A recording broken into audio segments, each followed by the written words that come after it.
thanks everyone for joining our energy webinar today. I am Diana, I'm from QCOS, and we host energy webinars for our cost of living to address that issue, which is very live at the moment in all across the state. So QCOS, I'm sure everyone knows, stands for the Queensland Council of Social Services, has been around for 60 years and looking at issues for workers and for the sector for social services issues. So Danny is here with us presenting from Ergon. We've got a few other speakers from Ergon. Danny, is the slides changing for you on your end? Oh, brilliant, thank you. Yeah, so I'd like to acknowledge the traditional owners of the lands where I am, which is the Yagara and Turrbal people, and the lands where everyone else is dialing in from.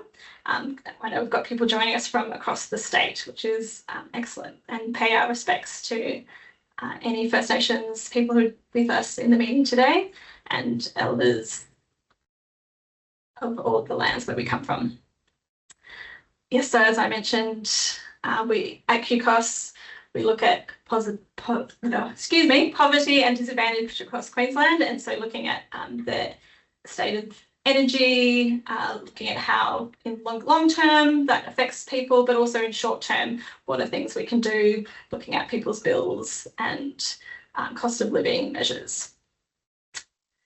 So if we just go next slide. Yeah, so this webinar series is part of the Charge Up project, which QCOS has been working with 20 neighbourhood centres across the state. So we've got a bunch of them who are in the call today, but this is an open public session, so we've got other organisations from across the state as well joining us, but 20 neighbourhood centres have been learning and becoming energy champions in their areas, and then we've got these more public webinars as well to skill up the sector to understand more about the energy system. And so that's been through the Queensland Government's Enable Grants program that we've been able to do this project. And so as part of Charge Up, we've developed a bunch of household resources which can help you in having those conversations with your communities.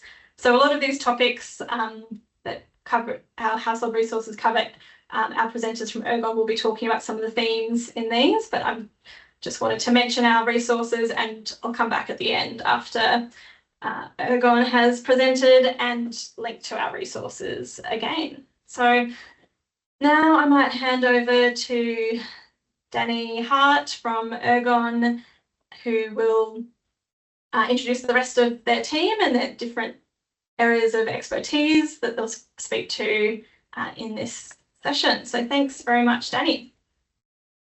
Thank you. Hi, everyone. I've met some of you on the line today, or those I haven't met. I'm Danny Hart. Thank you for making time to join us today. And I just wanted to give a quick overview of how the webinar will work. So we'll be breaking up today's session into two sections. So the first part will be covering topics such as appliance use, energy efficiency, appliance calculators online, and support programs that are relevant for all attendees across Queensland dialing in today. As we are Ergon Retail and we service regional Queensland, we are breaking up the second part to have that focus more on regional Queensland and Ergon Retail specific services and programs such as our online My Account portal and programs like life support, family violence and hardship. So if you're from Southeast Queensland, thank you for coming. Please feel free to stay the whole time, but you will have the opportunity, if you like, to drop off after part one. So we will stop after part one and open up for any questions before heading into part two. So today we have a number of different speakers who have come from Ergon Retail to talk about their specialties. So we have Martin Seri, he's our General Manager of Retail Operations. Anya Hild, Operations Manager, Life Support, Hardship and Family Violence.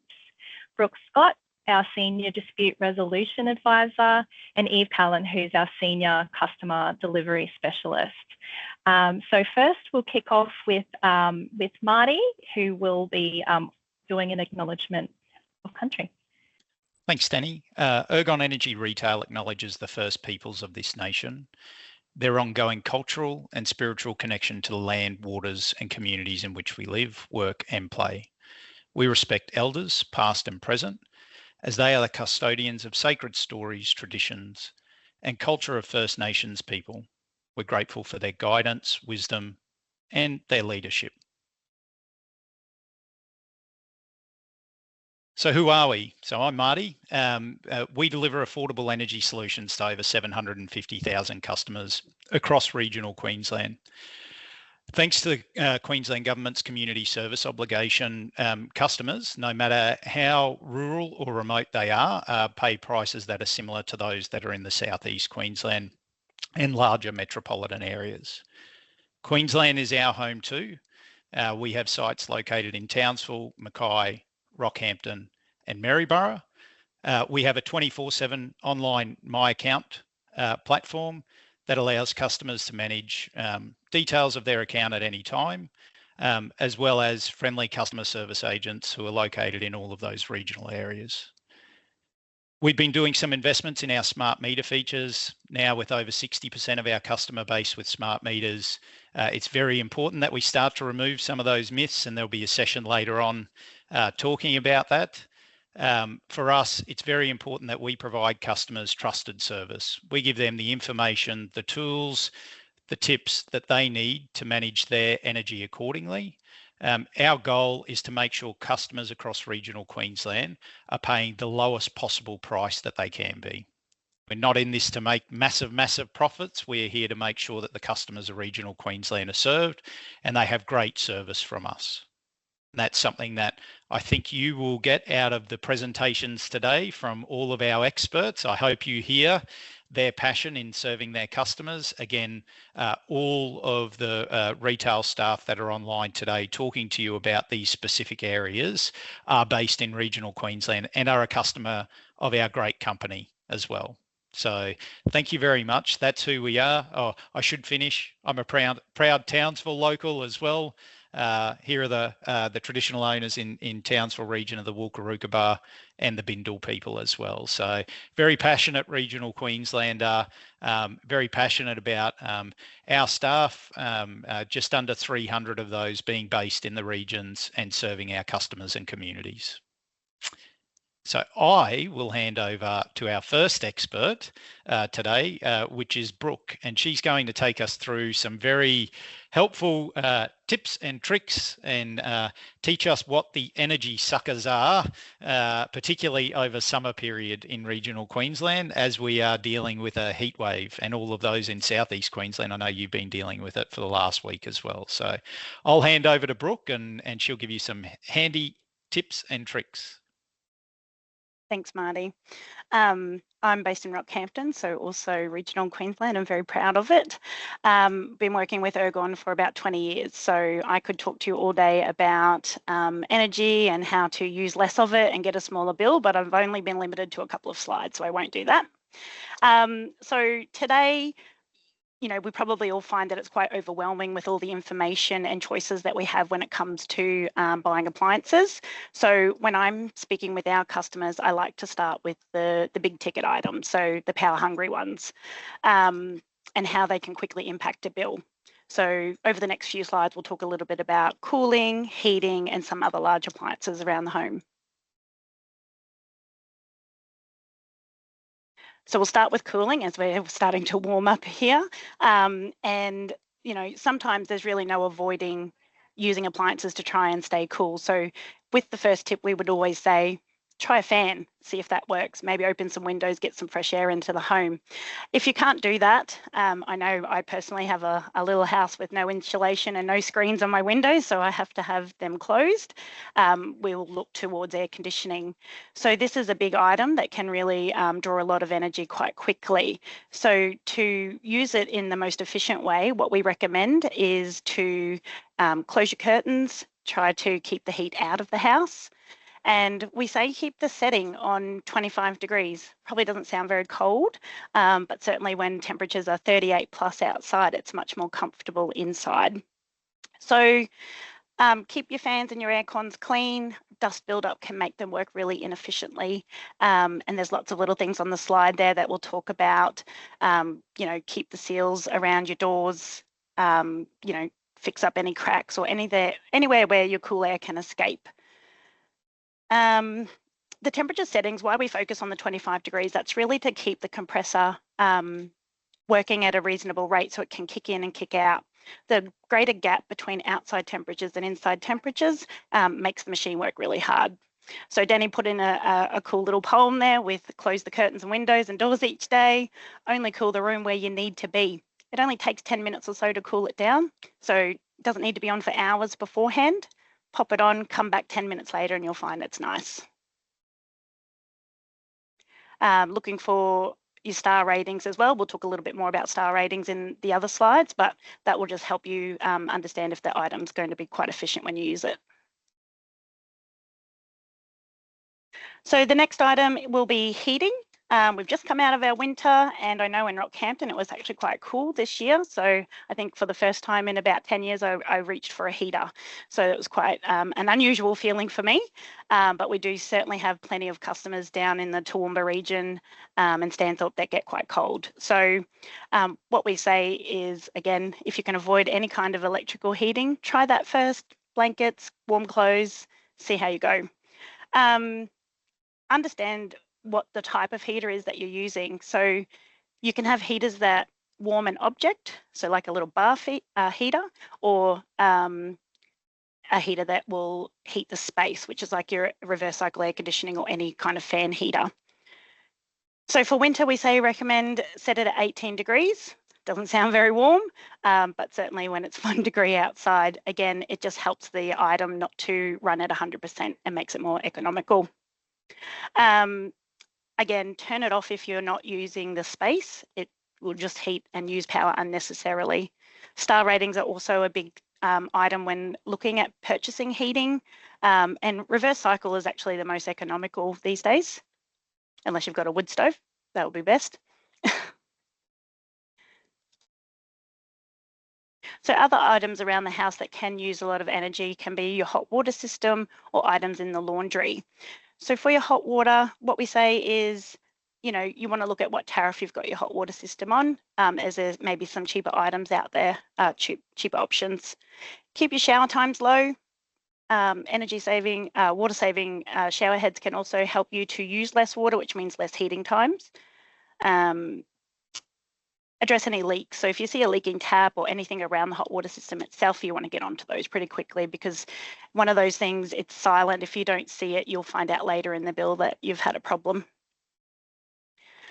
When it comes to washing your clothes, really, unless it's really greasy or a nappy, you don't need to use hot water. And new appliances these days, like your front loaders, will naturally automatically heat their own water. And when you put the setting on, you might not realize it's choosing a heated option.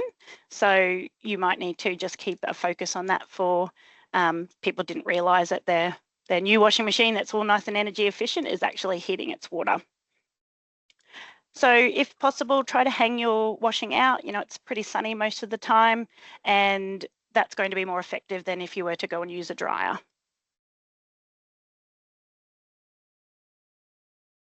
Refrigerators. So it's the one item in the house that we think uses the most amount of energy because it runs all the time. Some people don't realize that an air conditioner or a heater can use in about 2 hours what a fridge takes 24 hours to do.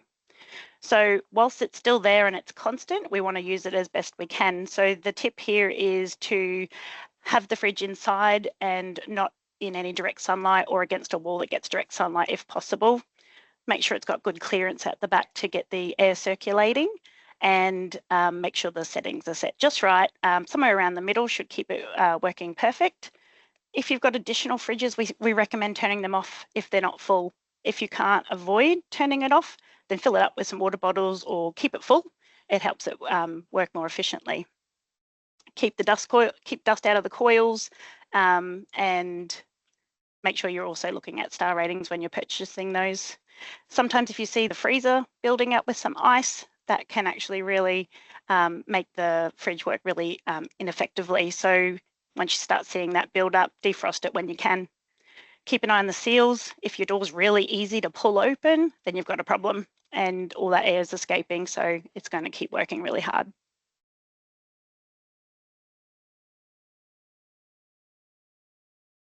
So star ratings, I guess, as I said at the beginning, there's a lot of information around and it can be overwhelming.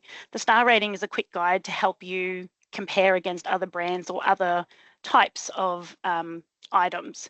So that's going to help you find the item that's going to use the least amount of water or the least amount of energy. It always will come down to how often you use that appliance. So you and I could have the same dryer. I might use mine 10 times a week. You'll use yours twice a week. I'm certainly going to use more energy. We now have a new tool available for customers to use, and this is about when you're adding a new appliance to your home. So the comparison tool will help you understand by if you're adding a new item, what's that going to do for your power bill? If you're replacing an item, it'll give you a bit of a comparative on what the old one was costing and what the new one's going to add. Maybe it'll be less. I think sometimes we do think that getting a new item, replacing the old 30-year-old fridge, means it's new and it's more effective. But sometimes we replace bigger items and we don't realise what impact that's going to have to us. We direct customers to go to the website for the calculators, and here when I'm talking to customers, I'll always help them through each step.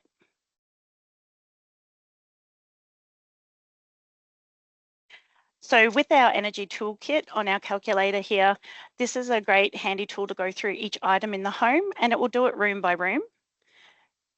At the end, you'll get an idea on how much the bill might look like. It'll give you the top 3 items that are contributing the most and some tips on how to use those effectively. We also have another auditing tool, as you can see on the right-hand side of the screen there, where you can put in the item and how often you use it, and it will give you a bit of a guide on your energy consumption.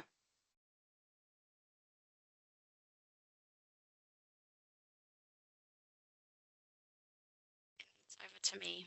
Hi everyone, I'm Anya. I'm actually dialed in from Drumble land, which is in Rockhampton, just like Brooke and Danny as well. And we'll be moving into the part where I'll just be sharing a little bit about some of the concessions and grants that customers in Queensland can access. So this is also relevant for everyone in Queensland, not just regional. One of them is the Queensland Government electricity rebate, which is $386.34 per year. So it is calculated at a daily amount and also paid with your bill. So depending on how long your bill is, so if it's for 90 days, you're going to get the amount for 90 days. Some great news recently since the 1st of July is that some of the eligibility has changed and unlocked this rebate to be accessed by other customers that previously couldn't do it. Veteran gold card holders used to be limited to apply only if they had a war widow payment or wholly dependent payment, which now they don't need to have this payment. So anyone with a gold card should be able to apply now, which is great news for us and customers as well. So if you're aware of any clients that might have one and weren't eligible beforehand, I strongly encourage you to get them to apply. Something else has changed as well, and that's the living criteria as well. Previously, only customers who were living alone or with a spouse or dependent could apply. This has now been removed, and it doesn't matter who you're living with. It could also be a housemate. So again, great news, and yeah, we encourage everyone to check if they might be eligible and apply online through our My Account if you're an Ergon customer. Otherwise, get in touch with your retailer. For the rebate to be paid to an energy bill, this needs to also be the main place of residence, and you can only claim the rebate at one address, so you can't have multiple. Yeah, so that's that for the Queensland Government electricity rebate. Danny, if you can go to the next slide. Great. So touching on the Home Energy Emergency Assistance Scheme, which we call HEAS. HEAS is available for customers who are experiencing sudden and temporary financial difficulties because they've had a change in circumstance, such as a high unexpected expense or a decrease in income. It is a payment up to $720 directly to an energy bill, and you can apply once in 2 years. So every second year you could technically apply if you're eligible for it still. To be eligible to receive this payment or apply for, you would need to be responsible for paying the outstanding energy bill. And you need to have either a concession card, such as a healthcare, pension card, gold card, or live in a low-income household, or be part of your retailer's hardship program, or have just a payment plan with them. So one key change recently is also that anyone who's experiencing family violence, this is also now deemed as an eligible reason. So if you've got any clients in your area who haven't applied because of this, I encourage you to get in touch with your retailer. Yes, so just going back, Danny, the most important thing is you need to actually apply through the retailer. So the retailer will always need to assess first and provide an application number. So once you've got that, you can then apply online directly through the government. So they do actually have a new guided smart form online, which is very easy to use. Otherwise, you can also apply through a paper copy or email with a PDF. Thanks, Danny. That brings us to the medical cooling and heating electricity concession scheme. So this one is one that is not actually administered through any of your energy retailers. It is a concession directly through the government and is available for customers who have a chronic medical condition such as multiple sclerosis or skin condition which is aggravated by the change in temperature. So it's medically required to have some type of temperature control in your home. It is up to $522 a year, which is paid in quarterly installments directly to the customer's bank account. So again, this is not paid to your energy bill. It is going directly to a customer's bank account. To be eligible for this payment, you would need to be a Queensland resident and have a qualifying medical condition where you need some type of cooling or heating to help remedy or stop your symptoms from becoming significantly worse. You also need to live at the main place of residence that you're claiming it for, and have a concession card, be responsible for paying the electricity, and this is also being reviewed every 2 years. To apply, you would need to go directly to the Queensland Government website and fill out the application form, which you can post or email back to concession services. Thank you.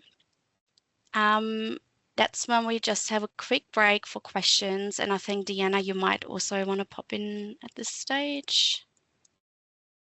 Yes, thank you. There's a few little extra tidbits I picked up there about filling out the forms, which was good. Those who've done it before will probably come across those hurdles, but those who haven't, good to get those extra details. I was wondering if you could go do like a live share of some of those calculator tools, because I've talked about the kind of calculators and how they worked. If we could do a bit of a screen share of some of those calculators and how they could be useful, could be handy if you're able. But while you're going, also if anyone else has a question while they're getting that ready, if you want to raise your hand, ask a question to Ergon. Everybody else got their hands raised. A question that I had put to me just last week, someone said, oh, isn't it that if someone's got a concession card, they can't be cut off from their energy bill like this, so they can't be disconnected? For a concession card? No, so that's not necessarily the case. Where that does apply is if you're applying for the HEAS, the Home Energy Emergency Assistance Scheme, for the time that we've got the application open, and allowing time for the customer to apply and submit the application, that's when we need to pause the account. So that is correct. However, not for Queensland Government rebate. So you always need to either have a payment plan or be on the customer assist program for that. Yeah, but once a customer gets on a payment plan, then they won't be disconnected. But so that's right. Yeah, so that if someone thinks they won't be disconnected, make sure they apply for the HEAS and get on a payment plan. Correct. Or they're not going to be protected. That's correct. Right. Okay, I might start with the appliance comparison tool. So this tool has only just gone live, so it's very fresh, and I've got the link provided in the presentation. And as Brooke mentioned, it's really useful if you're looking to replace an existing appliance or bring a new appliance into the home. And it's simply, it's as simple as selecting the appliance that you're looking to replace or bring into the home. And then you can select the compare button and select, put the details in for the appliance you're replacing. And I'm just going to pick some random details here to fill it out. And then save. And then add the details of the appliance that you're looking to buy or you're looking to compare.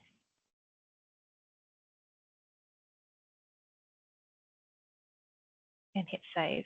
And so what you'll see on the right-hand side are comparisons on the cost per year. If you're looking to break it down into a weekly or a monthly comparison instead, you can just toggle with these drop downs. And then you also have the option here to update how often you use the appliance. So it might be 5 times a week, for example, and that will update as well. You've got the option to export this to PDF, and so say if you're assisting a client, you could then email it or print the information out for them to take away. If you're looking to start over, it takes you back to the main screen to select another type of appliance. Any questions on that calculator?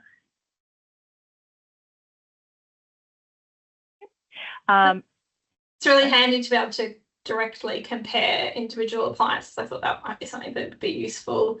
But it was interesting to see you had selected different types from vented to condenser, and that even though it was a newer appliance, it didn't change that much. So that if you got to take note of the kind of extra details of the way it works to get that in there. I know an example came up through our neighbourhood centres of a neighbourhood centre replacing their dryer and not realising they thought they were getting a heat pump, but it was actually not a heat pump, it was a condenser, and not having as much savings as they'd anticipated. So it's good if it's got those prompts there to ask those questions so you know before you buy it to look for those details. Yeah, that's great. Yeah, and I think it's a great tool being all in one spot, being able to toggle and compare and change the uses and the types. We do also have, so this is our home energy tips page on our website. We've got a number of other appliance calculators that focus in on very particular appliances. So we do have a separate clothes dryer calculator if anyone's interested. This is where you'll also find our household energy use calculator that Brooke mentioned. So this was more of a, looking at the whole home, and you are prompted through a number of questions, like how many people live in the property, how many showers, and then you can go through to the kitchen and laundry, answer some questions. It's not going to be perfect, like there's a lot of extra appliances that people may have in the home, but it really does give a good view on, as Brooke mentioned, those big ticket items, just to see where those costs might be going. So then it goes through and talks about, you know, what sort of lighting is in the home, types of, you know, general appliances, entertainment type appliances, and heating and cooling. I'm just selecting some very random things here. Whether or not you've got a pool or any other items outside, like a pump. And then you can select calculate. And what it will do is it'll break down sort of where the costs are going in the different areas of the home, what those average costs per day look like. And it also will deliver 3 sort of top tips to consider if you're looking for, you know, any changes to make around the house. Any questions around that one? You've also got the other screenshot that was there was the running cost calculator, which essentially, you know, if you're looking for, you know, what those average costs are across the whole home, the other calculator is probably more suitable. But if you're trying to look for a very specific appliance, sometimes when I'm out in community engagement, I might get a question about something like what's the kettle using, or, you know, a very specific appliance. So this is a handy calculator to go to where you can, you know, zone in on that particular appliance. Select calculate, and then it'll come up with an average cost.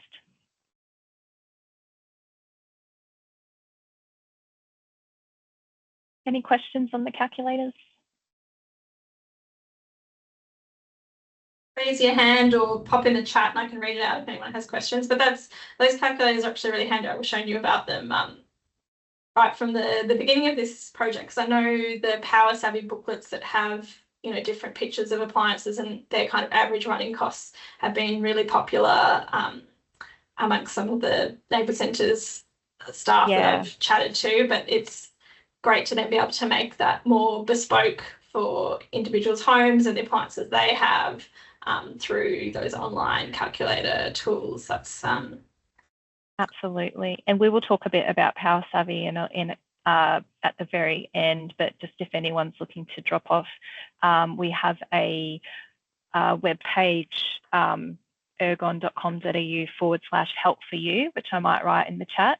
And it actually has a link to the digital version of the Power Savvy booklet. I know I've had a couple of requests from neighbourhood centres in South East Queensland for Power Savvy booklets. So I think it's relevant across the board, not just regional Queensland, just to give an idea on cost. So I'll share the link in the chat if anyone wants to have a look at that. And can you also put the link, I know you said it'll be on the slides that we'll send out, but just if people are feeling itchy to have a look at those calculators, a link to those calculators as well in the chat, because it might take a few days for the post-event email to get out to everyone. Yep, I'll grab them right now. Thank you. Go in and have a play with your own house, and then you can try it out for other people that you're working with. Here we go. We've got a question in the chat. Could you please explain the difference between tariffs? What is your general recommendation on tariffs a household should be on? Does having solar panels affect the tariff? Maria, can I ask, are you in South East Queensland, or are you in the Ergon area? Because I know that in part 2, in Mackay, great. In part 2, the team are planning to go through the different tariffs for the Ergon area. So stay on and we'll cover that, specifically the tariffs for Ergon. So yes, but we're kind of breaking up the presentation in 2 parts so that those in South East Queensland that don't have Ergon could hear about these calculators, but they may drop off afterwards. But yeah, stay on, Maria. We'll get to that question.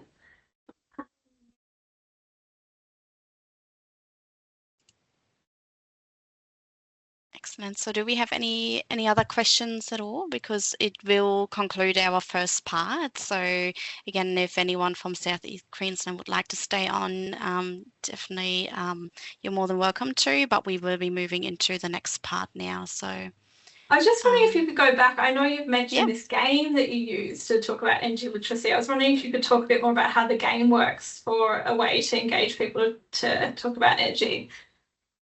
Yeah, I can speak It's to in the that if you photo, like, yeah. or Anya. Yeah, go, Danny. It was you're making it, so yeah. Yeah, so it's been a great tool for community engagement. We've had I just wanted to say firstly that there's a number of people I've seen dial in that I've been working with at neighbourhood centres and have come to community events. I think Wendy, you might be on the line, and Wendy from East Creek Community Centre came along to that event showing on the screen in Toowoomba. So the game has been really good at sort of breaking the ice when we're out and about and starting that conversation around energy. It's a very simple game. It's just 9 appliances, and it's guessing the highest to lowest cost per hour with the little lightning bolts that you can see on the screen. And you know, it really is just starting that conversation and getting people thinking about where the costs might be going in their home. And it ties in really well with the Power Savvy booklet that I mentioned. That digital version is on that Help For You link I've provided. So yeah, it's really just breaking the ice. Some people might find it a bit daunting saying, hey, I want to come and talk about energy. I don't know where to start. So it's always nice to start with a bit of a icebreaker game. So how does it work? You have the 9 appliances on there. And you just pick the highest to lowest cost per hour. Okay, you've got to try and rank them. Like that's right, and it ranks for highest to lowest. It is a little challenging in the middle. It might be 1 cent difference. So look, I haven't seen anyone get it right completely yet, but we will keep on seeing if we'll achieve that one day. But it's a really good conversation starter around how long would you typically use an appliance, and also what is the cycle factor of that appliance, which Brooke mentioned around, you know, fridges cycling on and off and air conditioners. So it starts some good conversation around how appliances work and how they're being used. Actually, that reminds me, Brooke, when you were speaking, there was a question I thought to bring up. Did I hear correctly? You were saying that often people replace an old appliance but are getting a bigger appliance and then are not saving energy in the end because they're getting a bigger unit, and perhaps looking at how many times it's cycling. So that's where you'd suggest using those calculators to check that you're not going to a much bigger system and therefore not having the savings you're expecting. Is that? Yeah. Sorry, go, Brooke. Oh, I was going to say, some people, because we'll naturally think that, you know, appliances made these days are better technology than what it was 30 years ago, and they absolutely are, but that can make us a little complacent too, thinking it's going to be cheaper, it's a little bigger than what I had, but I'll use it differently. And other little things like air conditioning. So air conditioning can be really expensive and unaffordable for a lot of people, but there's now portable air cons, which, you know, maybe around the $400 mark, and people have access to them, but they're not realizing that that little device, when used in a bedroom, is almost the same as running a large lounge room air con. So while it's cheap to buy, just like a little heater, cheap to buy, but they have big energy costs, and they just don't realize until they get their bill what impact it's had. So this calculator, if they think to look at it first before buying, can really help people save money. Great, thank you. Actually, another thing on energy efficiency and the kind of run cycles, yesterday I was driving from Blackall to Longreach, so I got to tune into ABC radio, the country Central Queensland radio station, which I don't normally get to listen to, so that was fun. And there was a air conditioning specialist talking about, because of the heat wave, and they were suggesting, you know, just leave your aircon running continuously rather than turning it on and off. So I don't know if anyone wants to kind of have some comments on that. I'll jump in. It's a little tricky. with that because, so I guess out west and sort of in the region that you were in, sometimes it can be effective to maintain the temperature over a long period of time. But again, you've got to weigh up the cost of doing that versus were you in the room benefiting from that energy that you've just spent. So, you know, running it all day while everyone's at work or school probably isn't efficient than leaving it until when you come home. It's a delicate balance, that one. And what about if you've got solar? Then, you know, that tips the balance again. Yeah, if you've got solar, then you've got you've invested in a tool that's going to help mitigate some of your expenses during the day. So yes, it could be. It allows you to live that lifestyle if you want, I suppose. But it will all come into play if you have lots of items running at the same time. The solar can only do so much, and you'll probably find you're still buying a little bit of power from the grid that you didn't realise. Yeah, good point. Yeah, I did think actually that they had on the radio someone who installed air conditionings, but I thought, it doesn't seem like they know all the things about energy efficiency. Right. Is there any other questions in this? Here we go, Audrey. Sorry, I just wanted to add my 2 cents to this one. I mean, if your home is of really good quality in terms of energy efficiency, like meaning if you have very good insulation, draft proofing, your windows are great, then you can do what's called pre-cooling. So you can actually turn on the aircon during the day, particularly if you have solar. And that means that your home will stay cool, particularly if we're about to talk about tariff. So depending on your tariff, you could use a cheap tariff in the middle of the day, and then take advantage of cheaper energy during the middle of the day. But you can only do that if you have a really good home, right? If your home is leaky, not insulated, pre-cooling actually does nothing. Unfortunately, within a few minutes, it will be all gone. I just wanted to say that.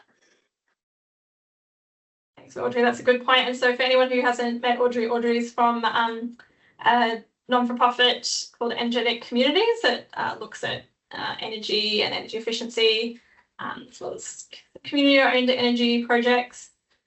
So thanks for that, Audrey. And unfortunately, most houses in Queensland are all weatherboard, one layer of wood, big gaps in our floorboards, one pane of glass, not double glazed. So they're not holding in that energy that you're using to cool the house for very long at all. It's all leaking out. Maria has put in the chat, I've been told to keep the aircon on to prevent mold. So yeah, as different parts of the Queensland, where I was yesterday, very dry heat. But if you're in the areas where it's more humid along the coast, then the dehumidifier mode can help draw out some of the moisture of the air. But does anyone else want to, from our expert panel, want to mention about? Look, I think, yes, absolutely valid, particularly, I think, northern parts of Queensland earlier this year had 40 straight days of rain. So that tip was flying around to just try and dry out the air as much as possible. Again, it's a trade-off. It's am I going to get mold versus am I able to afford the energy that I'm using to run my appliances to do so. So it's a tough trade-off for some people as well, unfortunately. So yes, absolutely can be used for that purpose to dry out the air, particularly when we go through our traditional wet season up in North Queensland. Places like Innisfail and that Innisfail and Tully get to deal with that every single year. So there would be customers there that are using it for that purpose. But yeah, make sure you're choosing the teardrop mode, which is the dry mode. So that's sucking the moisture out of the air. If you're just putting on, like setting it to a cold mode, then I know I've had that in a place where it's like you actually build up a whole lot of condensation on the windows because of different heat temperature. So that's not helping with your moisture and your mold problems. So to make sure you're using the dry mode, which actually pulls the moisture out of the air, if that's, for getting rid of the mold or preventing the mold. Right, are there any other questions on this section? Otherwise we might had some good chats. Might move on to the next part, which for anyone who's got just a moment, for anyone who's in Southeast Queensland, if you are jumping off, I'm just going to put into the chat the post-event survey. So that if you start to feel like, oh, this is about, you know, tariffs in the Ergon area, I'm going to jump off, then please do our post-event survey. We will have a post-event email. That link will be sent again, along with slides and a recording, and these links to the calculators again. But yeah, so, but this, even if you're in Southeast Queensland, some of the principles can still apply of understanding tariffs, but some of the particular features that Ergon has of their online portal system obviously won't apply. So great. Well, so for our regional customers, this will be great to kind of deep dive into, and I believe you've got going to preview some new features on the website, so that'll be exciting. So thank you. I'll pass back over to you. Deanna, just quickly before we dive in, I didn't touch in this in the About Us section, but just making sure that people are aware that we are only, as Ergon Energy Retail, we're only able to offer notified prices to customers. So they are prices that are independently set through the Queensland Competition Authority. So why that is different to Southeast Queensland, there's obviously market offers at play where retailers are able to set their own prices outside of just the standard DMO price. The QCA do use the DMO pricing, obviously, to provide some guidance as to how the Southeast Queensland prices will look and what they need to do in order to essentially mirror or offer pricing in regional Queensland. But Ergon Energy Retail itself does not set its own prices. We are obliged to offer those notified prices, which comes through the tariffs, which are gazetted by the QCA. So I just thought I would touch on that as to why there is a difference between regional Queensland and particularly our customers and other regions. Thanks, Martin. I might just break down a bit further some of those acronyms, because I know for myself it's only recently that I learned what those things were. So the QCA is the Queensland Competition Authority, and the DMO is the Direct Market Offer. So each year the Queensland Competition Authority sets what the prices are for the direct market offer, is like the kind of benchmark amount for energy prices. So that's what Ergon follows. And in Southeast Queensland, it's meant to be like the default if you don't choose and shop around for what energy price you're going on, that's the one that you're on. But in Southeast Queensland, you know, you might get on a deal where you're paying a little bit here and a little and more at this time of day or whatever, and you end up paying a lot more than the direct market offer. It doesn't mean that that's the cap of what you'll be charged. And also there's other deals where you might end up paying less. So that's trying to break that down a little bit further, how that works. But yes, but that is important to reiterate that Ergon doesn't set the price, it's the Queensland Competition Authority.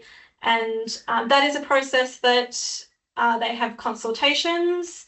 Our QCOS policy officer gets to go along and do submissions. It's highly technical also, but there are some community volunteers who've gotten themselves really read up on energy who get invited then to those meetings as well. So if it's something that you want to participate in, if you read up on the jargon so that you can participate, then you can advocate to be part of those price setting, to give it feedback on those price setting moments each year.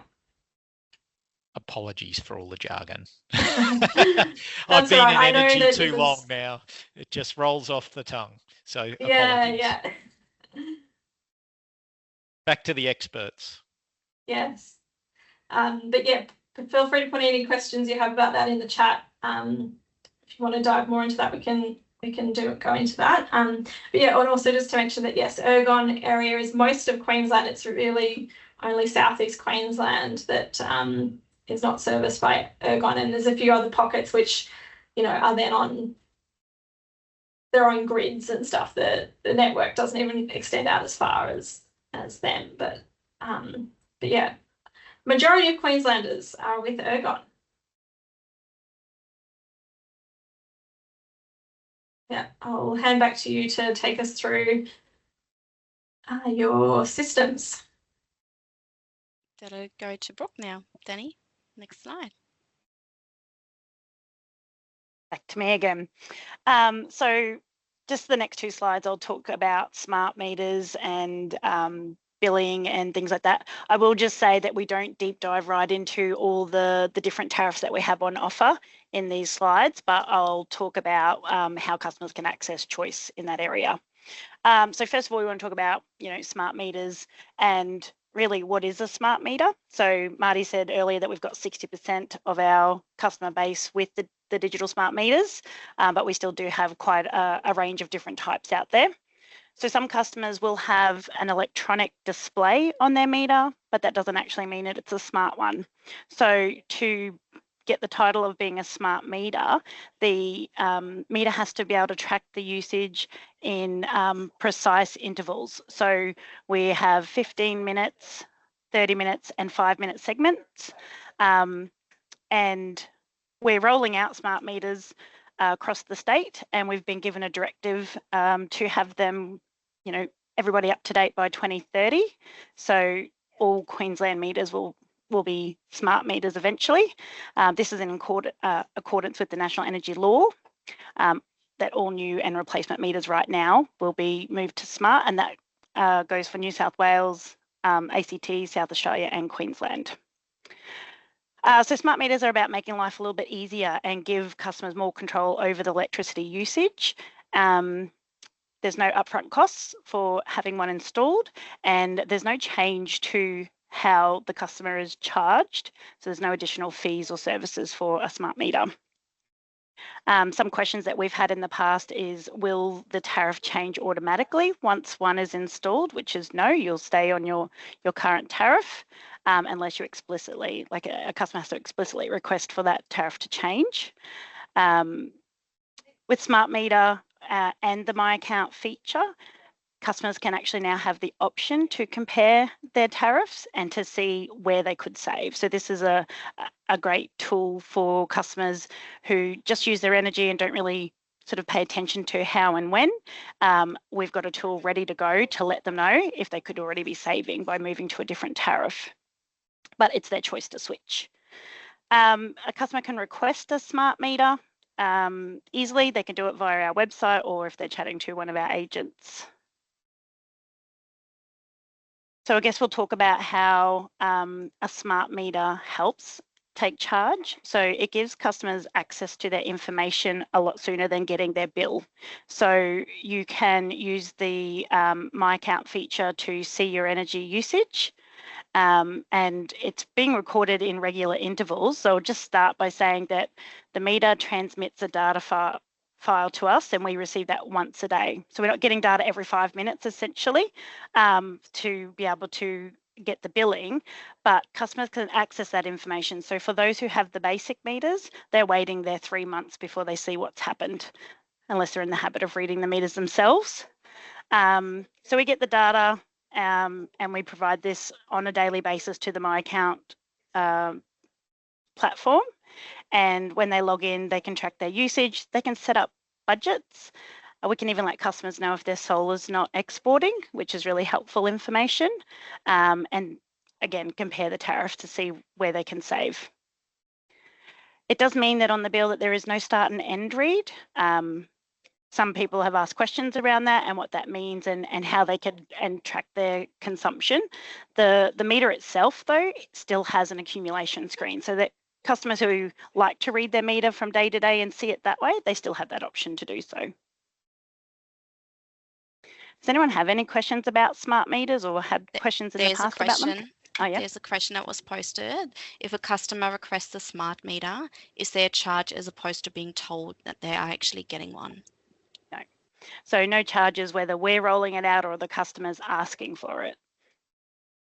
I know that Lou is actually in Southeast Queensland, so I know Ergon, that's your policy. In terms of Southeast Queensland, Audrey, I don't know whether you know from Eject Meters if you've heard whether that's the case across all Southeast Queensland, that people, or whether anyone from Ergon's heard, but I know that's your policy at Ergon. Just check whether. I think it is a moving thing. I don't think we have a broad agreement in Southeast Queensland on how this is going to be done.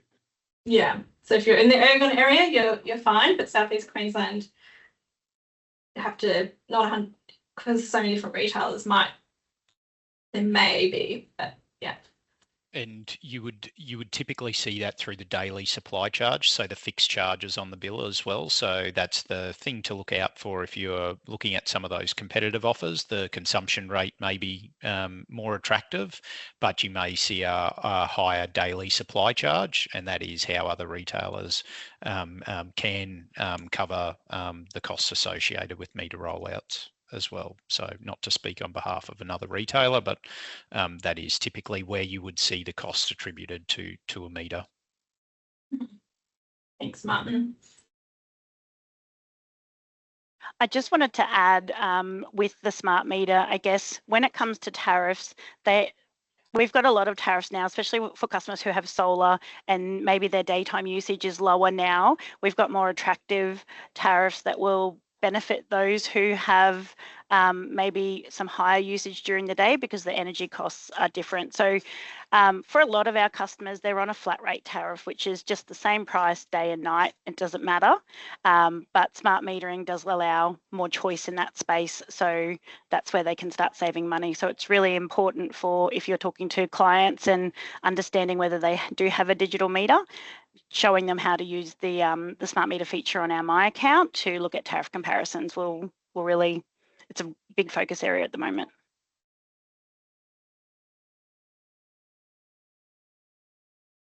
Cool. So I guess that's me. So I'm Eve. I'm also in Townsville where Marty is. So my predominant role at Ergon is to look after the My Account portal and all things that support that. So we've been working really hard behind the scenes in the last couple of months to do a bit of a new look My Account. So you guys are all getting an early sneak peek. We're hoping to have this accessible to our customers before Christmas. So we're trying to make it easy, simpler, and just condense some of our smart meter features just so our current build's probably 5 or 6 years old. So we just want to give it a facelift and make it really easy to use for our customers. So most of these things are available to the customers now, but we're going to make it even easier and better looking for them. So our current My Account platform allows customers to do nearly everything that they can do with an energy expert over the phone or via email. So this is available 24/7 to our customers, and they can do the quick, simple and easy things. So when they do need to talk to us, the guys can have those really valuable conversations over the phone, the ones like assessing hardship or life support, where they really need that in-depth help. But this service is it's over 300,000 customers at the moment. So we're hoping to get to 50% of our customer base using the platform. So that's a little bit about what we do there. So customers can open, close accounts really quickly and easily. They can, Anya talked about the electricity rebate, so they can really simply apply. I think it's like 2 or 3 easy steps. They can select cards from pictures, they pop their card details in, and then they basically select submit, and it goes off for validation with the government bodies. They can request payment plans for current bills. So if they need a little bit of extra time to pay, whether they're monthly or quarterly, they can do that easily online. They can request a pay in full date, and they can request installments as well. So it can be broken up to make it more manageable for them. They can view and download all of the letters, notices, bills and SMSs that we've sent them. So if they're electing to receive their correspondence via email already, they'll have it in their Outlook inbox. But if you're in the portal, they've got a backup here as well. And customers that do get postal billing can still grab it online if they need to. So if they need to send it off for, say, a solar company to get a quote, or if they need it for a HEAS application, they can grab the bills easily on the portal as well. They can check their account balance, and we proactively then offer payment plans or making a payment based on the balances and where it's due. So we try and let the customers know what the options are. The new dashboard here will give customers insight into how far they are into their billing period if they've got smart meter at the property. So they can, most of them will be on monthly billing because it makes the bills smaller. So we hope that helps with their budgeting, but they can see what their average daily usage is, how much they've used so far, and what the bill is predicted to be when it's going to be issued. They then can delve in further, which we've got a few more slides, so we'll cover that then. They can see their usage here on the dashboard as well, so it's a little 7-day snapshot. And then we've got the online services, which gives a sort of access to what we think our top transactions are for customers, so they don't have to go and navigate them through. So some of the things we won't go through, but is also available online is switching to email billing. If you're already on a digital channel, why not get your bills via email as well? And that gets it to them quicker as well, allowing them more time to pay and more time to manage as well. They can request a refund if they're in credit. They can manage direct debits and centre pay payments as well. Updating their account details and contact details. They can update their dog details as well online. So they can nearly do it all. So they can see their current tariffs and then access all the help and support programs directly from a menu up the top. Cool. So that's our general overview. I did see a couple of questions pop through, so I'm just not sure if they're for me or they were. Let me have a look. There's a comment about CAL communities accessing the smart meter information with lack of IT skills. Yeah, this is, I guess, one channel that we have available.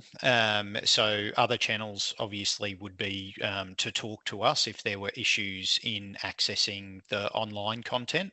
This is something that our agents can also run through as well. So again, it's about having multiple channels available. For those that can go online and self-serve, it's a great tool.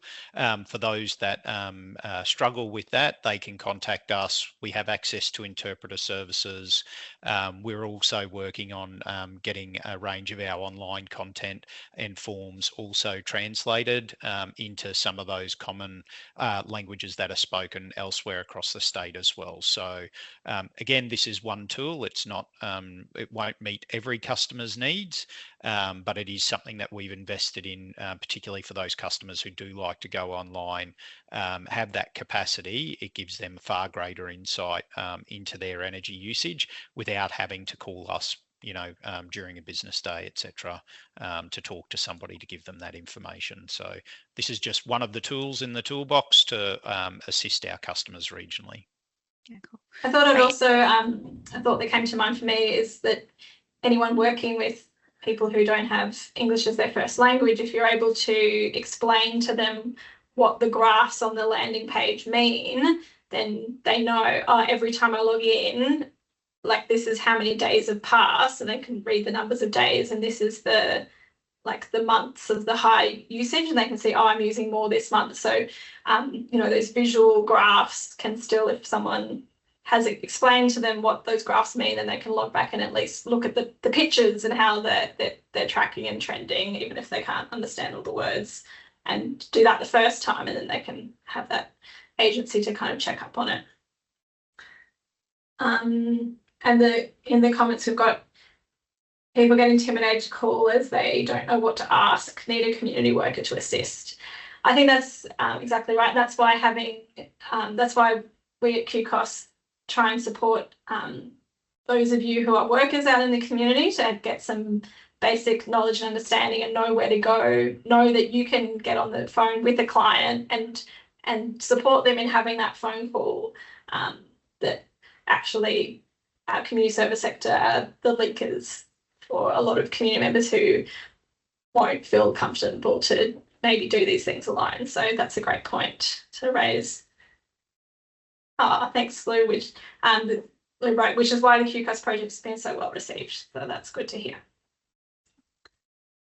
I'll hand back to you, Eve, to keep going. Thank you. Yeah, thanks. Great questions, great answers. Thanks, Marty. Thanks, Deanna. We also work really hard to meet accessibility standards online with our AAA WAG compliance too. So we do consider like readability, usability as well. We do know that that's not going to meet everyone's need, but it's really important to us here at Energy Queensland and Ergon Retail that we take all those things into consideration when building the portals as well. We also offer ways for our customers and staff to provide feedback to if something's not quite meeting their needs or they think something can do better. We do assess and review those as well to make improvements to the portal too. So if anyone has any things, like definitely let the customers know to pass them on to us because that can only make it better for everyone. So cool. All right, so deep diving into the next slide, which is budget. So we saw this little tile on our dashboard. So while we talk about it tracks spend for smart metered customers, what the customers can also do is they can set a budget. So if they know in a particular billing cycle, particular month, that they only want to spend, say, $250 or $150 on their electricity, we do have some other slides to show you how to do that, but they can set a budget. They can do that over the phone with a energy specialist, or they can do it online themselves, but it will then track against their usage. So it will have a look at what their predicted cost is to be and whether it's going to be over budget, under budget, or whether they're sort of remaining within that 10% threshold allowance there. And then we change our sort of graphs to display that, to make it sort of eye-catching when they log in. So if it's green, green, green, and then all of a sudden it's like yellow or red, it might help them take action on what's next for them, or be that trigger to delve into their usage a little bit further. So I think, Danny, we can go to the next slide on how to set the alerts. Cool. So really super simple. So basically the customer can select if they'd like to receive an alert via SMS or email. They only need to set this once or change it once. Then if they've got multiple accounts, it will apply to all of those. So they just need to pick which one's best suited to them. Now this screenshot does show 3 alerts. If you don't have solar, you won't be shown a solar alert to set. But we just thought we'd show you all 3 that are available. So we'll touch on budget alert first, which ties into the dashboard and tracking against your current spend.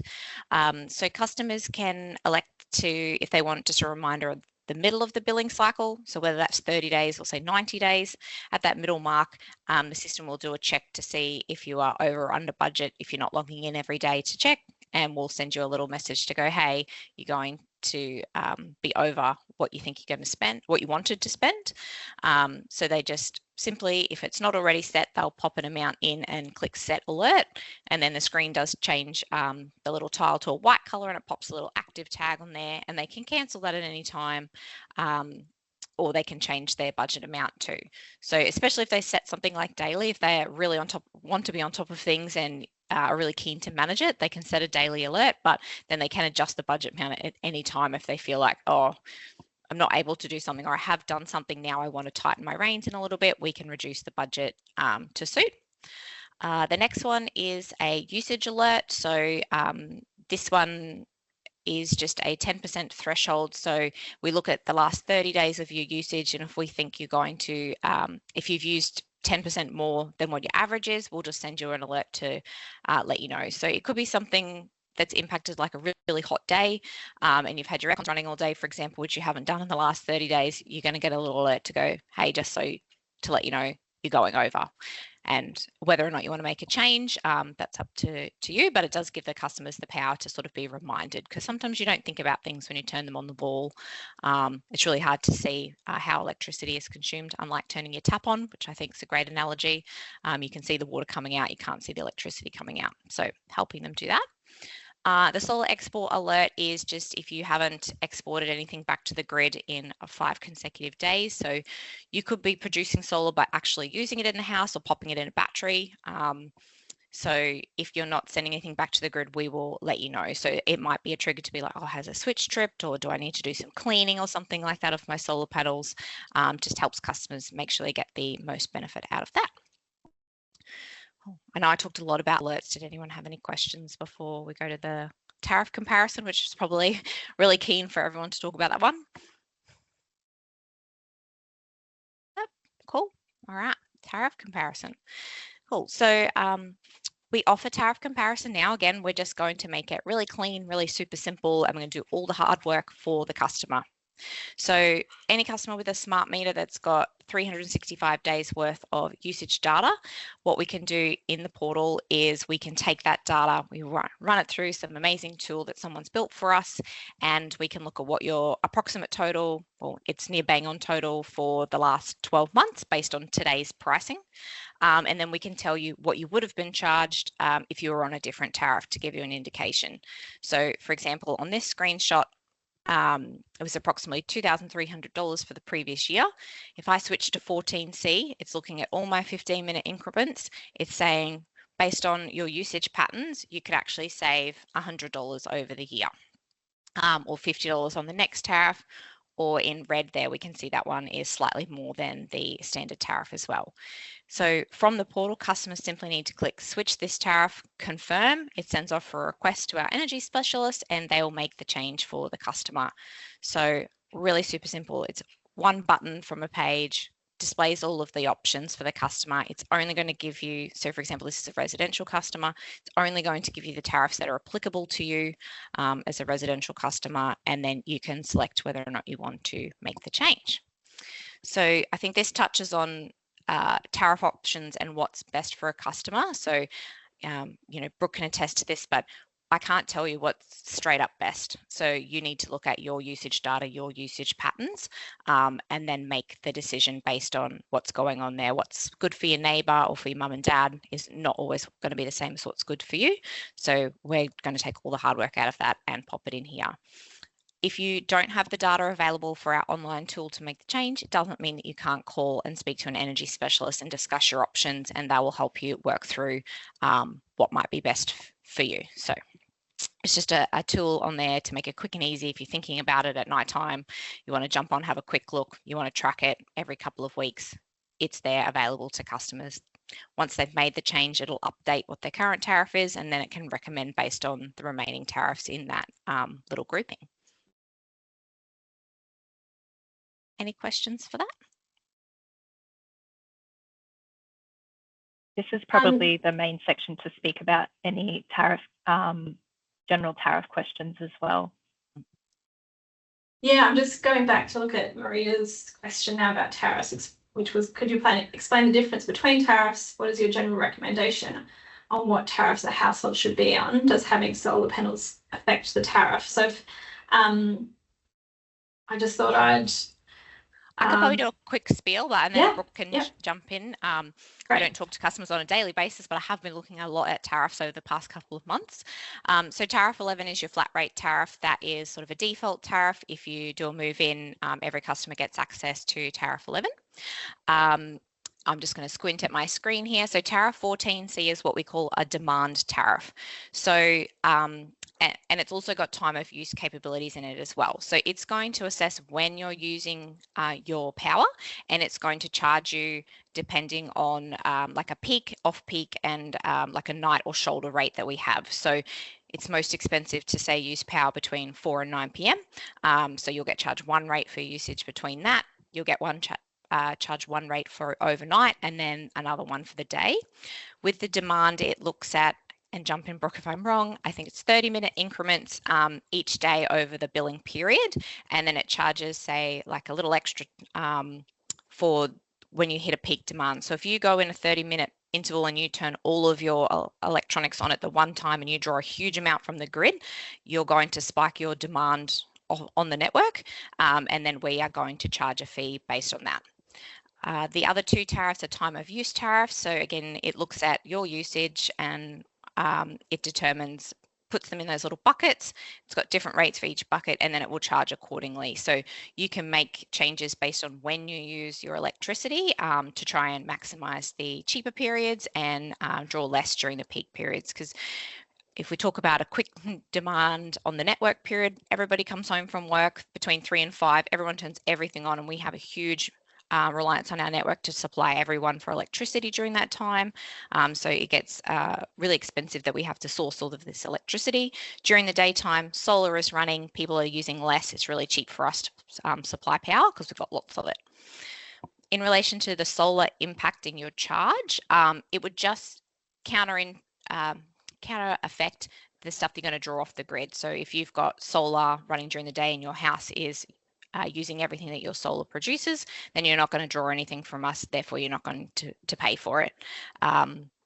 If you export back to the grid, you've got excess solar, there's two rates, the old 44 cent, which we've still got quite a few customers on, and then the standard solar rate as well. So most customers on a solar rate at the not the 44 cent are more beneficial to use all of the electricity because the buyback rate is not really worth it.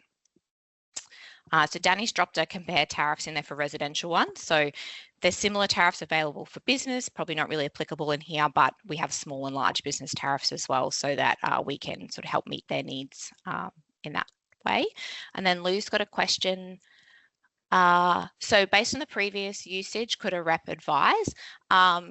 Yes. So we would have our caveats to say, like, if we've only got, say, 6 months worth of data, we might not have a full perspective on your usage patterns, because as Marty talked earlier, and Brooke did as well, we've got heating and cooling periods across the year. So if we're only looking at a time when it's a winter period, we're not going to get your full profile of how much electricity you use and when, because you might not have had to run any heaters during that winter period. Or air conditioning. So if we don't have any information during that time, we can make recommendations, and then it's up to the customer to decide about if they'd like to proceed. So the choice is really in their hands. I just wanted to jump in, Eve. That was awesome. Just to point out with the time of use, it's also a great opportunity for customers that might not have the ability to access solar to still be able to, I guess, take part in other people's solar going onto the grid. So the time of use, 12E, is even known as solar soaker for that reason. So the day rate is just over 7 cents a kilowatt hour. So for customers that are able to shift their usage to the day, or already are using a lot of usage during the day, a time of use tariff could be something that could help lower the bill. And the only other thing I just wanted to add with the demand tariff, the demand 30-minute usage period is only from 4 till 9 that it looks at that 30-minute peak.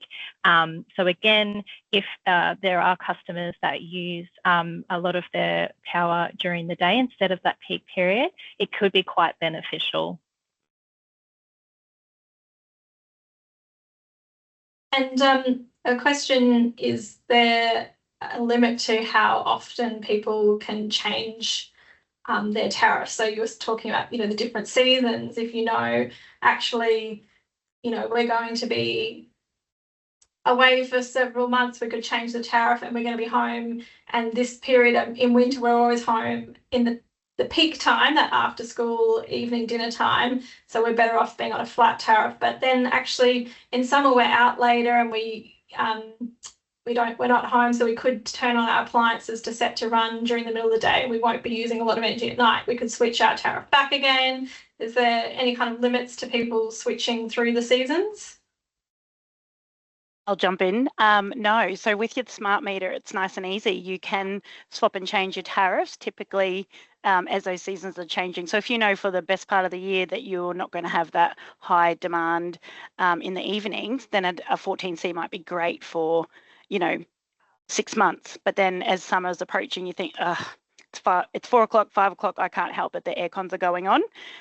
Like Lou said, all the teenagers are there and they're doing everything, and you just don't really have much control. Then yeah, you might switch back to a tariff 11 just for that period. You're not locked in. Yeah, that's great to have that control. And perhaps if you do a sports season or something, and then that's off, then the way you use your energy and when you're home is going to change a lot. That's something to think about. But yeah, Maria, let us know if you have any more questions about tariffs, if that's kind of given you a good understanding. But yeah, tariff 11 is that flat rate where you charge the same no matter when you use it.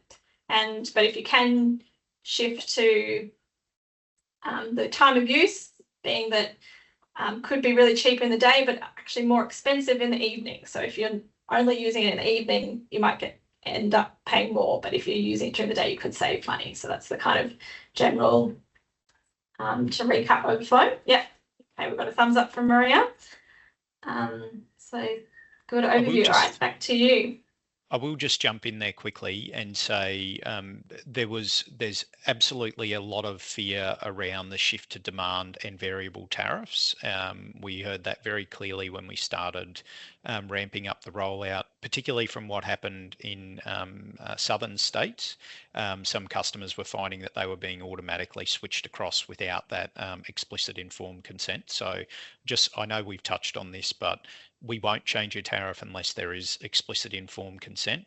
What I would say though is that with these new range of tariffs that become available with smart meters, a lot of the time the flat rate tariffs aren't the best option for that customer. So would strongly encourage people to look at those new tariffs that smart meters bring about, because what we find, particularly along the eastern seaboard, we do find that there are a lot of customers scared to shift to a new style of tariff, even though they may be a few $100s better off each year. So that is definitely what we're seeing through our data at the moment, that that there are a lot of customers not willing to shift at the moment who would be better off on a different tariff that's not flat rate, which goes against probably the last decade of what traditional wisdom would say, stay on flat tariff. We're seeing that shift in the market now, that those variable rates could provide cheaper bills to consumers. So hopefully we can remove some of the mystery and myths that surround those. Actually, as you were speaking, Martin, I thought of another question or comment, which is mentioned about business rate. And whilst community service workers will be helping individuals in their households, work for and generally work for an organisation. I know one of our neighbourhood centres, though based in South East Queensland, did a great job of looking at their organisation's energy bill and managing to reduce it by $2,000. That's for their organisation, so that money can go into other programs that their organisation is running, so that they found that there was a non-for-profit rate, but this was in South East Queensland. So I'm not sure if there's any non-for-profit rates for Ergon. This is, Lou putting in the comments because it was Lou who did that. South East Queensland with tariff changes. If you are on AP, get your bill in hard copy, no charge, and variable charge means they have to advise by post 2 to 3 weeks prior to the change, and then the community member can decide to stay or change plans. Oh, okay, sorry. So that's jumping back to community members' tariff changes, that South East Queensland can be less quick to change over. But yeah, also any comments on community organisations being able to look and change their tariffs to as organisations. Be interesting for community workers to tell their managers and those who do those accounts. Absolutely. Look, from us, there's no specific rate for community sites. It is the notified prices. However, again, within that, there are tariffs that are more advantageous than the flat rate tariffs. So again, similar to what we would say to a residential customer, particularly if you have a smart meter, have a look at where that consumption is happening. And if you know it's happening for a specific period of the day, often those variable rates can be far more beneficial than just a standard flat rate. Yeah, and to add to that, Marty, there will be business tariff comparison available online as well. So if someone is authorised to access accounts and deal with accounts on behalf of an organisation, they can also log in and view the tariff comparison for the business, and they can also request changes. So they can do that currently now, or they can also reach out to one of our energy specialists as well to have a chat. So there's options for businesses too. Thanks, Eve. And I thought I'd also just mention that the in this, when we're talking about organisations, that the Commonwealth Government's battery rebate can apply to organisations who want to apply for that as well. And so then the tariff becomes relevant. If you charge the battery during the day when it's really cheap, there are a lot of organisations only open during the day, but that's another thing to look at when you're thinking about the tariffs as well. But obviously in the community service sector, a lot of individual households probably can't afford that battery, but for an organisation, be worth looking at. Great. Payment plans. I'll hand back to you to talk about those. Thank you. That's over to me. All right. So if you or your client experience some short-term payment difficulties, we do have some options available through payment plans. So typically a payment plan, and this is excluding hardship at the moment. So this is only really short-term assistance that they need to maintain the account. We have payment plans available, and typically you'll be paying the outstanding amount before the next, or just around the next due date of the next bill. Customers can, as Eve mentioned before, set up a payment plan online through My Account, or call our energy specialist teams as well. A smooth pay, so that is a longer term arrangement which helps manage the account probably over a 6 to 12 month period, where it actually takes into consideration the current outstanding balance, as well as some future usage that we anticipate to be billed and to be used. So basically for this arrangement, you would still need to call an energy specialist on 13 10 46, and we can have a look what that might look like for you. It just helps customers budget and make regular payments, whether that's weekly, fortnightly, or monthly as well. Danny, next slide.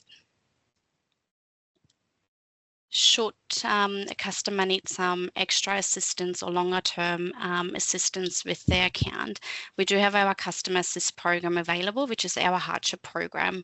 So this program is really there to assist customers manage their energy usage and payment plans to help them maintain or self-manage their account within 6 to 12 months, and help to close that gap between their capacity and the household usage.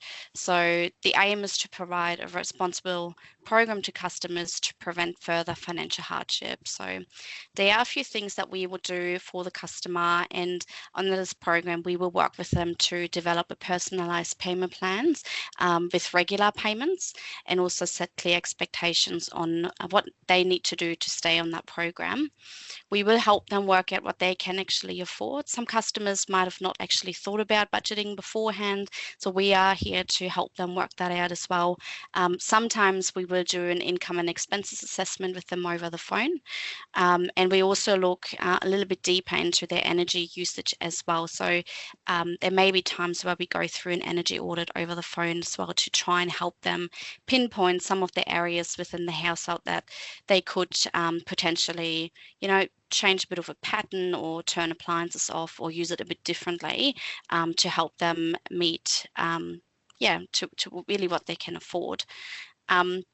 So yeah, we do provide some tailored energy education on this program, and definitely also have a look at any eligibility for any government rebates, concession and grants. So we always look for HEREs, and whether they're available. We do check if they have the Queensland Government rebate applied, and anything else that we are aware of they might be entitled to, depending on their circumstance. Another program, we also have a chat about the best tariff and making sure they're on the best plan. Since we've already, have a good idea on how they're using energy, that's always a good opportunity for us to also make sure they are on the best tariff. And we work closely with financial counsellors as well. So a customer can appoint anyone else to really help with the management and the communication. Some customers find it quite daunting to give us a call and talk about this sort of stuff, and actually being disclosing that they're having financial difficulties, and what sort of led to that financial difficulty as well. So more than open to have them appoint someone. It could also be a friend or family member. But yeah, so certainly working closely with financial counsellors on this as well. For the program to be really successful for the customer as well, there are a few things that we need them to do to really work with us, and that's to be open about really what they can afford, and discuss that, so we can set up a payment plan that is suitable for them and doesn't just set them up for fail. It is important that the customer also sticks to the amount that they have agreed to, and those payments are made.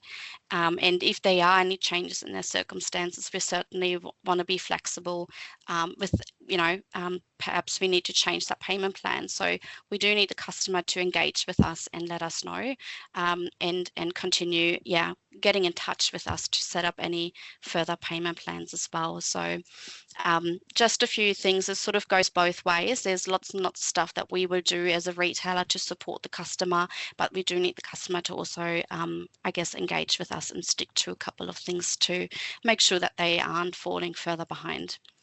Some good news is we do have all our staff trained and skilled to manage hardship inquiries. So there's no longer any handoffs to anyone else, which is great because a customer can have that discussion and get the support from the person they call. They don't have to repeat the story. They don't need to wait for a callback. So which is great because it can sometimes also be a little bit traumatic for customers to have to repeat that. So that's really good for us and the customer. I just also wanted to mention that we have some background reporting in our system to help proactively identify customers who may be experiencing financial hardship, who aren't actually disclosing it to us. So what we look for is the number of broken payment plans a customer may have had in the last 12 months, or how many dishonored direct debits they've had, and it will pop a little alert for our energy specialists on the account, and we will be proactive in telling those customers that we do have our customer assist program available, and that we recommend joining if they need any extra assistance. So which is great because sometimes customers might not even realize that that exists, or they might not even realize that they're really in financial hardship and the amount of debt they do already have on the account. So that's our way of being really proactive with the community and providing that support. Customers can apply to join the program either by replying to their bill and say, I need more help, and we will help them through that channel, as well as calling us on 1310 46, or we do also have a dedicated hardship number, which is 1800 670 352.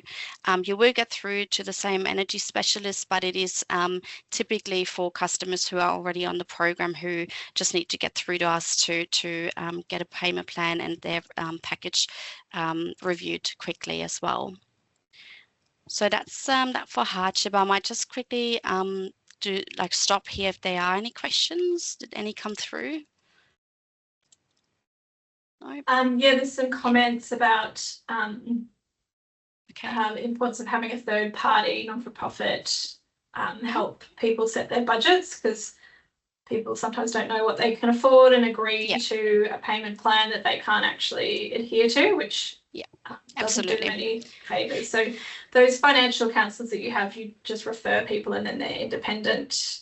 They are independent, yeah. So where we typically go to say call the National Debt Helpline, who will then look, customers can use their website or call the National Debt Helpline to find financial counsellor who's available. So it is always a free and independent financial counsellor.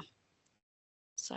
Yep, and we absolutely do encourage customers to reach out, because more often than not, a customer, if they need assistance under the customer assist program, that's not their only bill.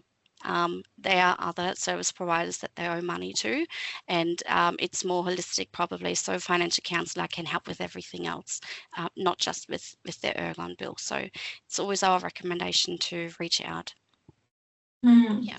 And do you have any discretion, like if there's a warm referral from a service worker, like if someone's, like their debt is much bigger than the HES, the Home Energy Emergency Assistance Scheme 720 offers, and that it's been through kind of abuse, through like a domestic family violence where someone's deliberately been turning on things and leaving it while they're away, or it's been not through fault of their own. Do you have any discretion to kind of help lower people's bills even further in special circumstances? Yeah, yes, we do. So I'll be touching on the family violence topic a little bit later as well. It is always a unique circumstance that we will assess, and if we do get a debt waiver request through, especially if it comes from a financial counsellor, we will consider that. And we will also consider different things like, is that customer still residing at the premise now? Is there potentially a different person living there with them as well, currently using that power? Are they solely responsible for the energy usage that accrued? So there's different things that we would consider, and it is definitely case by case basis, but we are open to looking at these things. So can't give you a one-size-fits-all answer to this, because those situations can be very, very complex as well. Yeah. And as we've got in the chat, if it's your teenager or up to 24-year-old living at home doing all the energy use, then that's not going to be a reason. It's got to be some other extenuating circumstance where it wasn't, Yeah, certainly. Okay. Moving on to our life support program. So we're definitely here to help customers stay safe, and under this life support program, what it does is we will register a customer under this program if they have medical equipment at home that requires electricity. So it could be anything from an oxygen concentrator, kidney dialysis machine, CPAPs. We often hear nebulizer. We do have some customers with insulin that needs to be kept in the fridge, and it's any medical equipment that a doctor would sign off on and say, yep, it is required for life support equipment. So we always recommend registering with us under this program. What it does from here is customers will get a notification from us or the distributor for any planned interruptions to their supply. We will also provide them with information on how to set up and create their own power outage plan and how to prepare for that. And they do have access to a dedicated phone number as well with our distributor for any loss of supply. What I would like to highlight is that under the program, it's not preventing the power from going off at all, like all the time. Like, it's things like a natural disaster or unexpected things can still happen. So we always encourage customers to have a plan in place for when they are without power. So we do, from our website, we do actually have a great resource that we've got linked, which helps create a power outage plan. So it does consider, what do you have to get done immediately, some of the supplies you have to have at home all the time, who are your contacts that you need to let you know, what does a carer possibly need to know. There's lots of different aspects to what you might need to consider as part of your emergency plan. So we have this information available for those customers. The way you apply is quite easy. Either you give us a call or you can respond again to your bill or send us an email and request an application form. There is a medical confirmation form that we will send out, and we do require a medical practitioner just to sign off. It's quite simple. All we need to really know is what type of equipment is required, and we need the doctor to sign and date it. And this will ensure that the customer is then permanently registered under this program as well. Something else that I wanted to touch on is the Queensland Government electricity life support rebate. It's not a rebate that's administered through us or any retailer. It's one of those concessions where customers need to apply directly through the government. But this rebate is available for customers who have a kidney dialysis machine or an oxygen concentrator. So for an oxygen concentrator, customers may be entitled to $1,000 a year, and for a kidney dialysis machine, it's around $700 a year, which they get paid directly to their bank account. The intention is to help with the energy costs of this appliance, but again, it's not paid to your electricity account. It does go directly to your bank account as well. I think I've seen a question may have come through. Is that right? It's more of a comment. It's about that even in hospitals and places that distribute those devices that are eligible for life support, like the CPAP machines, they don't know that this is available. So yeah, so that pass on the word, spread the word. Yes, yeah. There's also a concession for a CPAP, and I think that's what the comment was probably referring to. So yeah, there is quite a bit of support through the government on those medical equipment. So worth having a bit of a Google or look what's available through the government as well. So yeah, I guess, sorry, Danny, if you go back, just conscious of time, but I just wanted to make a comment as well. So we are working closely with the Energy Charter on the Life Support Better Together initiative as well, which basically aims to identify some of the barriers that some customers or community experiences and try to find ways to make it a little bit better for them. As part of that, we have invited along their lived experience panel. So community members who do rely on medical equipment in their home, and we've had some sessions with our energy specialists as well to really listen in on their stories and their experiences, which has really helped us gain some insights into what it is like to live with a medical condition and requiring that power, and really tune in and raise a bit more that compassion part. And it's not just something we offer because the rules and our obligations say so. It is genuinely because we do have community members and at the other end who rely on this. So it's been a really great turnout for us and great to connect with our community members as well. So just a little comment from me on that. Thank you, Danny. So this brings us to our family violence policy. So the policy is really our commitment to supporting customers affected by family violence. We all know family violence can be, displayed in very different ways and takes on very different forms. So this policy is really designed to protect customer safety and dignity, and it allows us to keep personal information secure through additional account passwords that we offer the customer to add to their account, and also other system protections to prevent third parties from exploiting and accessing online services such as My Account. We will only ever communicate with the customer via their preferred and safe method, and we will never ask for evidence either. So if we identify it or they mention it, that's all we need to know. We're not going to ask for any evidence. We also recognise family violence as a potential cause for payment difficulty, and we work with them to determine a suitable solution. So that sort of touches base, on what we discussed earlier. So it's very unique, and it's not a one-size-fits-all approach, but we will definitely tailor it to their needs. We do also take into consideration whether that person is responsible for the usage that really have resulted in the accumulation of debt on the account, and we may take some action there. So yeah, we do support through flexible payment options and management under our customer assist program as well if required. We'll never charge any late payment fees, and we consider the potential impact of debt recovery action. So we don't actually refer to a debt collection agency if it's a closed account for a customer who's affected by family violence. And in regards to de-energisation for non-payment, it's not to say that we don't at all, but we definitely take it very seriously and consider before we would even do that. So it's more likely that we probably would prevent the de-energisation for non-payment for an affected customer.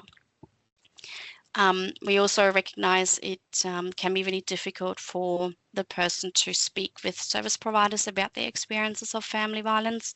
So we offer to work with a nominated representative, so someone they trust, a family member, a friend, a support worker, financial counsellor, to really help with the management of the account and the communication. So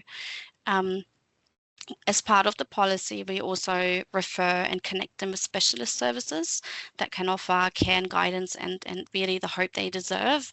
We're not counsellors, so what we can do here is to connect them with one. We often refer to 1-800-RESPECT in this instance. So as I said, it's not a one-size-fits-all approach, and we will take time to really understand the unique situation and tailor the support to what they need on their terms. So we recognise that some customers might actually prefer to continue managing their account on their own or independently, and we fully respect that choice as well. So our role is really to offer support and not to impose it. So when help is needed, we're here, ready to assist with whatever they need. We've also got systems that support this. So for example, we will place a discrete flag on a customer's account if we have identified that they are being affected. And that really is a small change, so they don't have to re-explain the situation every time they call when they connect with us. What it does is it reduces trauma, it builds trust with us, and it helps us respond faster and more appropriately as well. So one more thing that I wanted to mention on this topic is that is our My Account, so customers can can find help online quite easily there. It does have our policy published as well, but when you navigate to the Family Violence website, which you can see on that picture there as well, it has a quick exit feature which lets people leave the page quickly when they're not in a safe space. So seems like a really simple tool, but it can be life-saving. So that's a really important feature for us to have. And something else I wanted to mention in regards to accessibility, because that topic came up previously when we were speaking about My Account.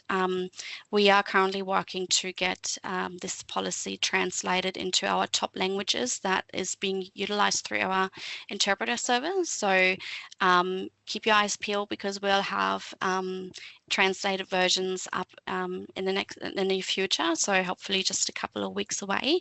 The languages that we'll be translating to is they are Mandarin, Arabic, Vietnamese, Kurdish and Nepali, and we're also working on through some of our partnerships to try and test it out with a screen reader as well. So it is, trying to really reach that goal of accessibility and making it available for everyone.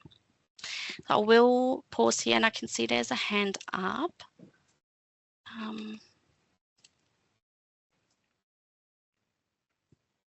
Did you want to ask your question live, or I can read out and see if we've got some stuff in the chat if you're trouble? Maybe I'll start out. I'll read it out. It's good. Okay. So this question, does anyone know if you're with a provider and set up the medical cooling, and if you change providers, do you have to do it with another one all over again? So that's yeah, medical cooling rebate, I believe it doesn't matter if you change a retailer, because it is being paid directly to the bank account. I think you do need to reapply every 2 years with the government though. So hope that makes sense. Yep. Yeah, but perhaps if it's one of those other ones like the medical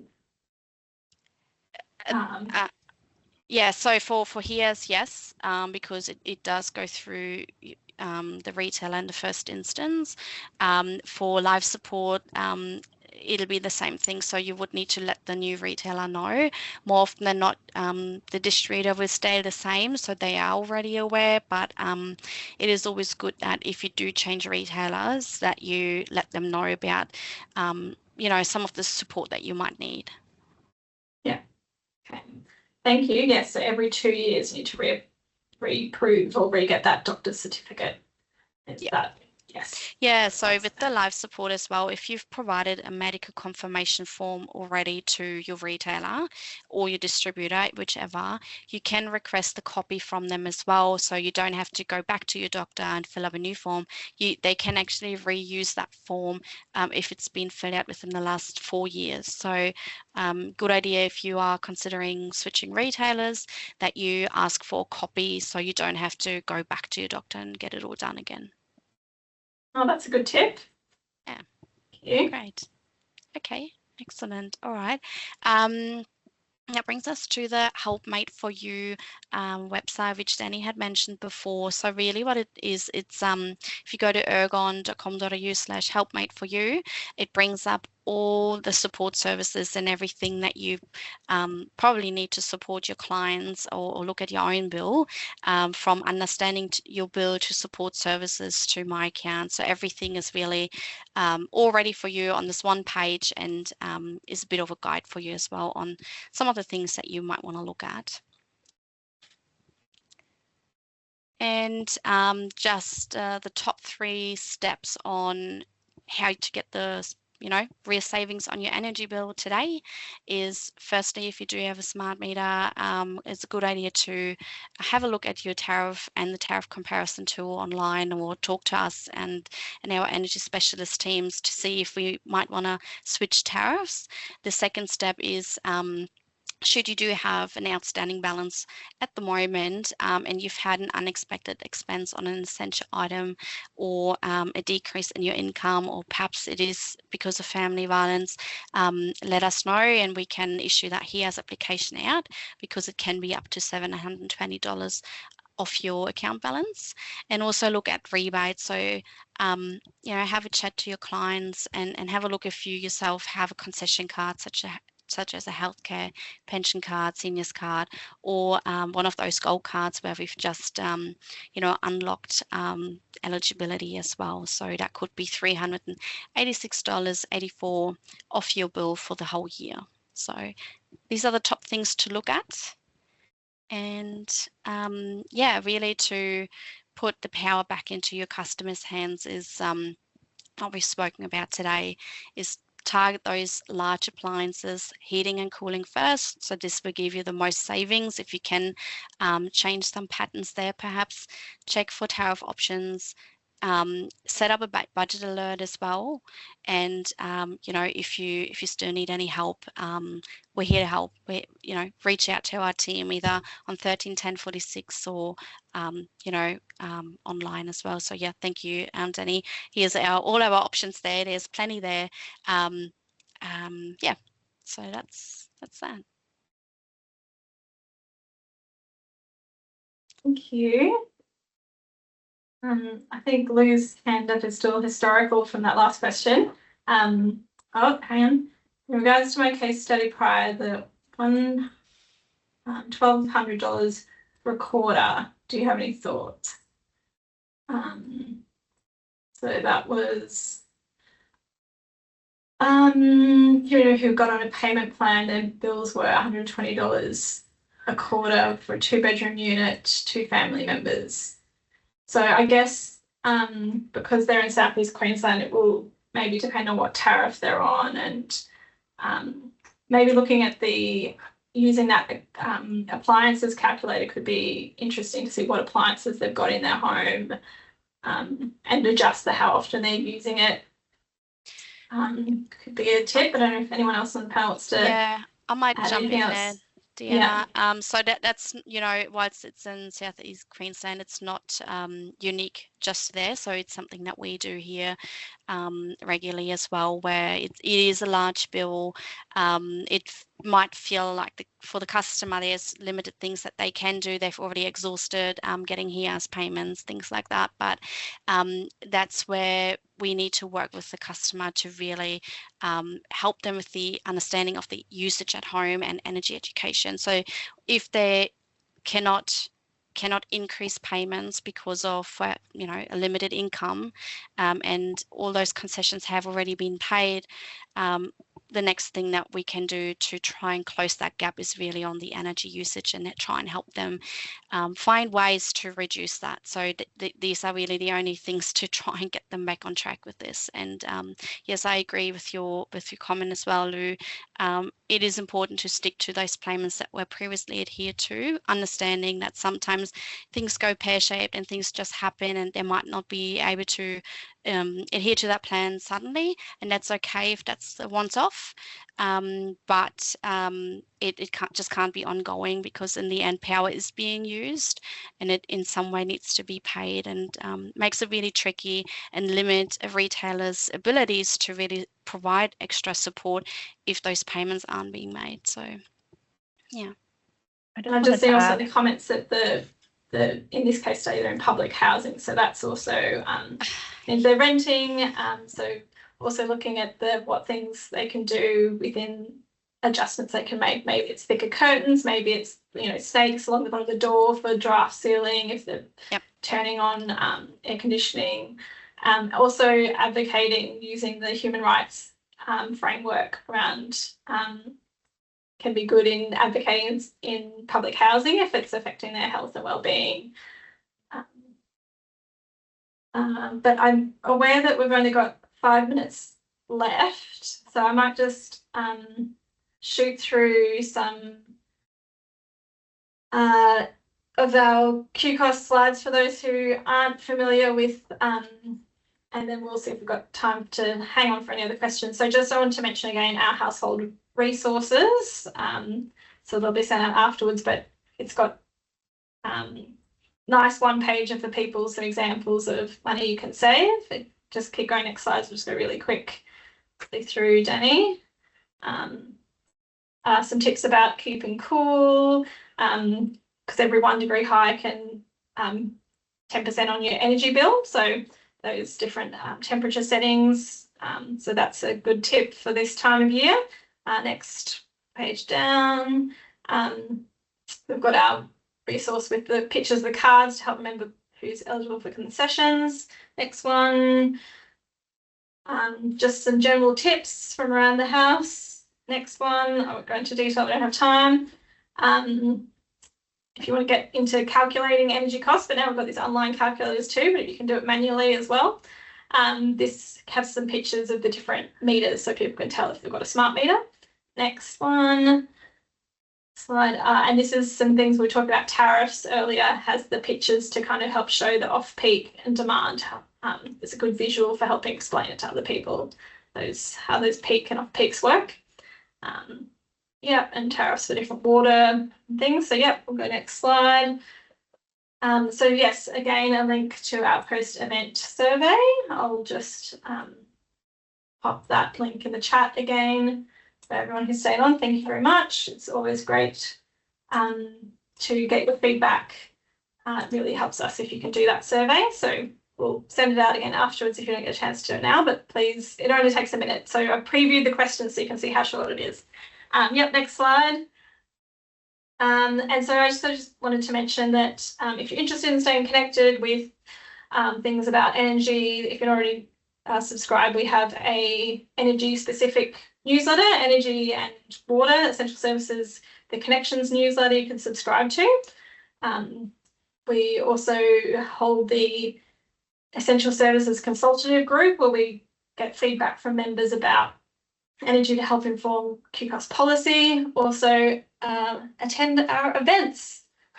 Next slide. So to feed into our policy work, I've got a survey here about the bill support your customers might be coming across, the financial hardships, and also about the built environment, the impact of heat, things on people's home energy efficiency, because we're part of a coalition asking for minimum standards for renters so that they also have better standards for their housing. So your stories that you hear on the ground can help our policy work.